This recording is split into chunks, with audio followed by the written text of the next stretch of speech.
کسی شہر میں ایک شخص رہتا تھا، اس کے گھر میں نل کا یا موٹر نہیں تھا۔ وہ اپنے ساتھ میں ہمسائے کے گھر سے پانی بھر کر لاتا تھا۔ 30 سال ہو گئے اس کو پانی بھرتے بھرتے، 30 سال کا عرصہ گزر گیا اس ہمسائے کے گھر سے پانی بھرتے بھرتے۔ اب یہ پانی بھرنے والا جس کے گھر پانی بھرتا تھا وہ سنار تھا، سنار کا گھر تھا، اور سنار کی جو بیوی تھی وہ بہت ہی بڑی حسین و جمیل تھی، بہت ہی خوبصورت تھی۔ اللہ تعالیٰ نے بڑے ہی حسن سے نواز رکھا تھا، شہزادی تھی، حسن کی ملکہ تھی، بڑی ہی حسین و جمیل تھی۔ اللہ اکبر، جس قدر وہ حسین و جمیل تھی اس قدر اللہ کی نیک بندی بھی تھی، جس قدر وہ خوبصورت تھی اس سے کہیں زیادہ اللہ کی محبوبہ تھی، جس قدر وہ خوبصورت تھی اس سے کہیں زیادہ نمازی تھی، پرہیزگار تھی، متقی تھی۔ ایک دن یہی پانی بھرنے والا شخص اس سنار کے گھر پانی بھرنے گیا تو سنار گھر میں تھا نہیں، سنار کے گھر اس کی خوبصورت بیوی کھڑی تھی۔ اب شیطان نے کیا کیا، اس پانی بھرنے والے کو اپنی گرفت میں لے لیا، شیطان اس کے اوپر حاوی ہو گیا، یہ شہوت میں آ گیا۔ اس نے دیکھا سنار گھر میں ہے نہیں، خوبصورت بیوی، حسن کی ملکہ شہزادی اکیلی کھڑی ہے۔ اس پانی بھرنے والے شخص نے کیا کیا، گیا جاتے ہی اس سنار کی بیوی کا خوبصورت ہاتھ پکڑ لیا۔ جیسے ہی ہاتھ پکڑا اس کو لگا بندہ شہوت میں آ گیا ہے، یہ میری عزت کا دشمن بن گیا ہے، تو اس نے عورت نے اسے جھٹکا دیا، ہاتھ چھڑا کر دوڑ کر گئی، کمرے کے اندر بند ہو گئی، اندر سے دروازہ بند کر دیا۔ اب اس شخص نے کیا کیا، اس نے پانی بھرا، گھر چلا گیا۔ شام کو سنارا گھر آیا، سنار کی بیوی نے سنار کو کہا،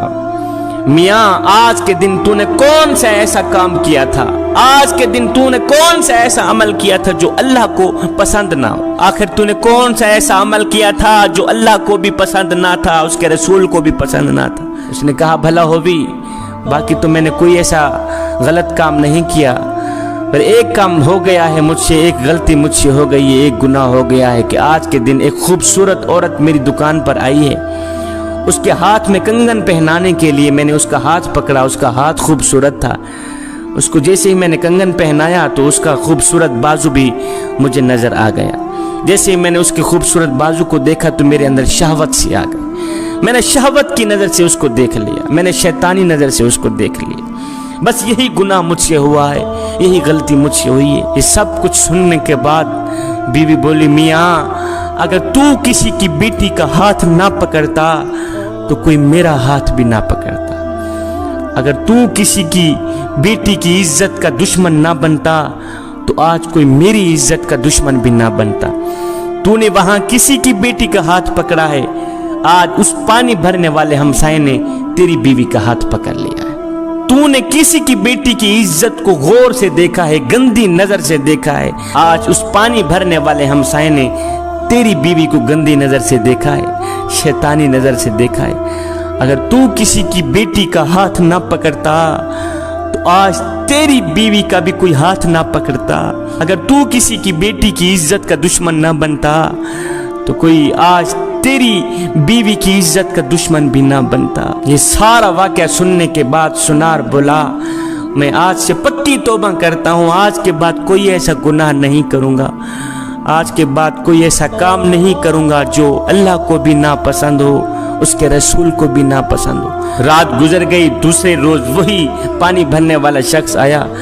آ کر کہتا ہے، اے مائی سنار میاں خدا کے لیے مجھے معاف کر دو، کل والی غلطی سے میں توبہ کرتا ہوں، آج کے بعد میں کوئی ایسی خطا نہیں کروں گا، کوئی ایسی غلطی نہیں کروں گا۔ یہ سننے کے بعد سنار کی بیوی بولی، میاں تو یہاں سے چلا جا، یہ تیرا قصور نہیں ہے، یہ قصور تو میرے شوہر کا ہے، اگر میرا شوہر کسی کی بیٹی کی عزت کا دشمن نہ بنتا تو کوئی میری عزت کا دشمن بھی نہ بنتا۔ جوانوں، ہمارے بعض گناہوں کا بدلہ، ہماری بعض خطاؤں کا بدلہ اسی دنیا میں ہی مل جاتا ہے، بعض غلطیوں کا بدلہ اسی دنیا میں ہی مل جاتا ہے۔ گناہوں کی نحوست اپنا رنگ لائے بغیر نہیں رہتی، گناہوں کی نحوست ضرور ہی کسی نہ کسی موڑ پہ اپنا رنگ دکھاتی ہے۔ جو کوئی کسی کا برا چاہتا ہے دراصل وہ اپنا ہی برا چاہتا ہے، جو کوئی کسی کو تکلیف دیتا ہے دراصل وہ خود کو ہی تکلیف دے رہا ہوتا ہے، جو کسی کو دکھ دیتا ہے دراصل وہ خود کو ہی دکھ دے رہا ہوتا ہے۔ کسی کو دکھ نہ دینا، تکلیف نہ دینا، کسی کو غم نہ دینا، دنیا میں بھی عزت سے رہو گے، آخرت میں بھی عزت سے رہو گے۔